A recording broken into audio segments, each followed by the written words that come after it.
Well, thank you all and good evening. My name is Anthony Purcell, Director of Bands at Northwestern State, and it's a pleasure to come back home, St. Charles Parish.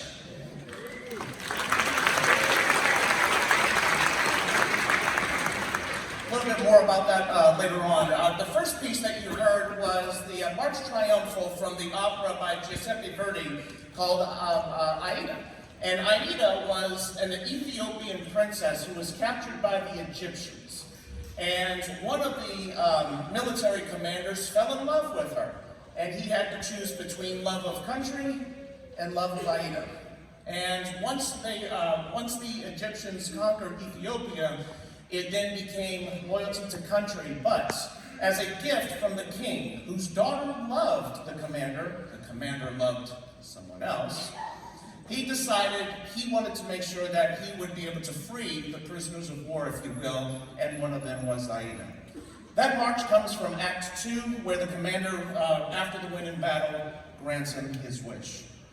This next piece that you're going to hear is by a young gentleman named Kataj Copley. Kataj is about 26 years old and right now getting his doctorate up at Michigan State. This is a young man who, during the pandemic, when I was at Central Missouri, University of Central Missouri, we were limited on the number of students we could have in our band at any one given time. Many of the COVID measures that we fortunately have passed through. But I was looking for new pieces of music, things that would involve a small group, and I thought I wanted to go with something a little different. So I looked for pieces that involved 9, 10, 11 students rather than quartets and quintets. Nothing wrong with them. I just wanted to be strange and different. You're laughing like some of you don't know me. So I looked up Nonet and I found this name that I did not want to pronounce in public, Kataj Copley, because I did not know how to pronounce it. And that's what gave me the infatuation at first. I went to his website, I listened to the piece of music that drew my interest, and as I told the students, many who have played other pieces by him in their careers so far, I put about $1,700 of music into a cart, knowing that my wife would not be very pleased with Kataj Copley or his music. I limited that to about $700.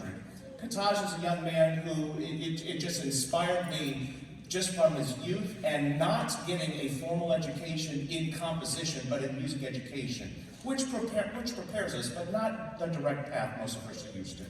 This piece, Starlight, is one of about 100 pieces in his catalog, and only at age 26. And if you want to close your eyes, not for too long, and listen to the piece, it should mesmerize you with the stars that we see at night, and it all begins with a clarinet solo, a single star, that then leads to many. This is Kataj Copley's Starlight.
This next work here, we're going to actually bring up two students from Hahnville High School, Thomas and Patrick, who will be playing a trumpet solo for us on the next piece. To introduce us to the piece, and also to expand a little bit on when I first started, I got my start here in St. Charles Parish, 1996, at Destrehan High School. I know that's about a 50% oh, thank you.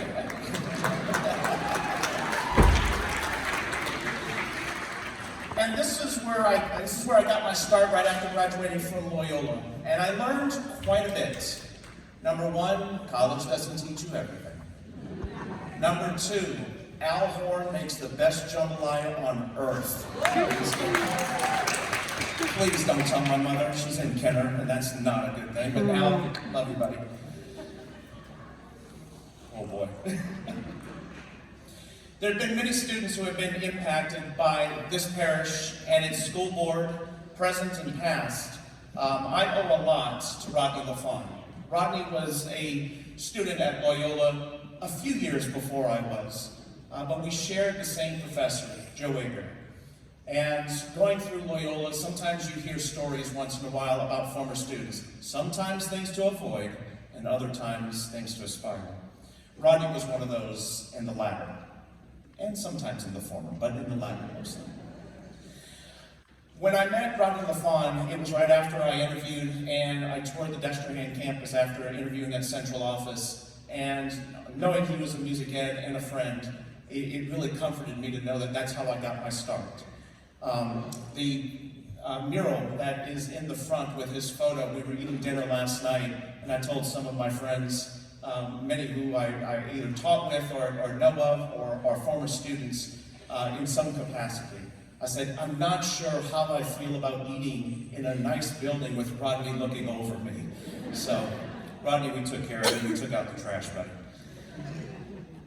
I'm so pleased that after his passing, one of his dreams to provide a performing arts center for our youth in this parish and for these surrounding areas come to fruition, and what a venue this is.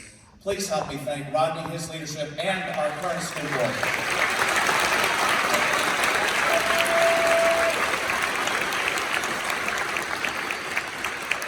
I took many valuable lessons from Destrehan and from St. Charles Parish, and I'm so happy that after 20 years of being away, I'm actually able to catch that one there.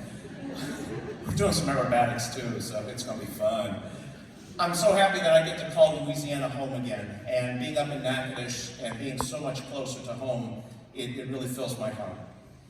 A similar story that we're about to embark on is a piece called I Remember Clifford. And Clifford Brown, much like a lot of our leadership in this parish, and of course that of Rodney's, Clifford Brown was unfortunately killed in a car accident when he was just 25 years old. Many of you all of the generation of James Dean have a familiar story and at a very similar age with his passing and with all the talent that that young man had on screen. And Clifford Brown was the exact same, but for jazz and for trumpets. He was known for his lyrical playing and just a very warm, velvety, buttery tone. This is a piece that I was fortunate to be able to write for the Boston Brass and my former ensemble back up in Missouri. This is I Remember Clifford, and featuring Thomas and Patrick from Hahnville High School.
Patrick Sander and Thomas Pfeffer. Great job, gentlemen. Great job, band. Before their final piece of the night, we want to acknowledge and thank Dr. Purcell for his time with us these past couple of days.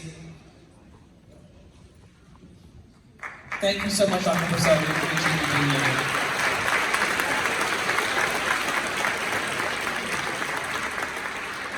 And now for the final piece of the night.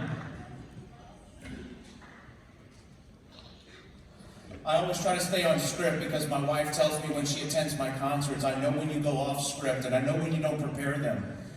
She would be happy to know tonight while she's on a convention in Baton Rouge, I'm on script, sweetheart.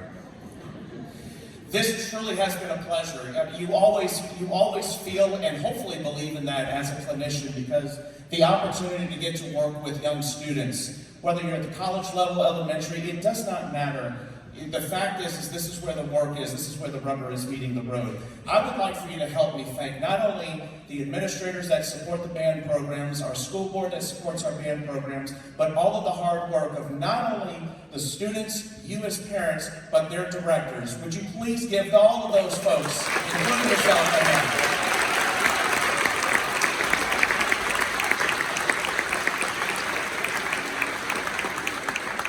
I've done a number of these, and this is my third one this year. I have one more coming up, but it's the first one in my career that I come in and almost feel like all I do is just drop the downbeat and we're ready to go. The preparation of not only the students, but the directors getting together, I mean, this should be illegal. It makes my job so much easier. And the fact I get to work with young students and watch them grow, I think we had a total of about 6 hours to put together our program, and that's considering not the bridge traffic this evening. So nothing has changed at 28 years. This is a very special one for me, and right before I introduce the last tune here, again, I told you this is where I got my start. This baton, when I was at Destrehan, we had a little bit of a turnover. I was the fourth person in 4 years to be at that place. And it was a very difficult beginning for a lot of those students. Those students, many times, one in particular, and his name is Jason. I will not mention his last name just for his privacy. But Jason came up to me after the second day of band camp. Tall, skinny little guy who always wore Atlanta Braves stuff, and looked at me and said, "Mr. Purcell, are you going to be here next year? Because if not, I just don't want to do this anymore." It literally was that moment. And now more so as a dad of a 17 and 18-year-old, but as a dad in particular. But it was at that moment I realized band is the tool. These students all have a place of belonging. They all have a place of safety. They all have a place of creativity. They all want to feel loved, cherished, challenged, and belonging to something. That's a trait that they don't just pick up. That's a trait from you as parents and from everyone that influences them. From our hats, thank you, parents, very much.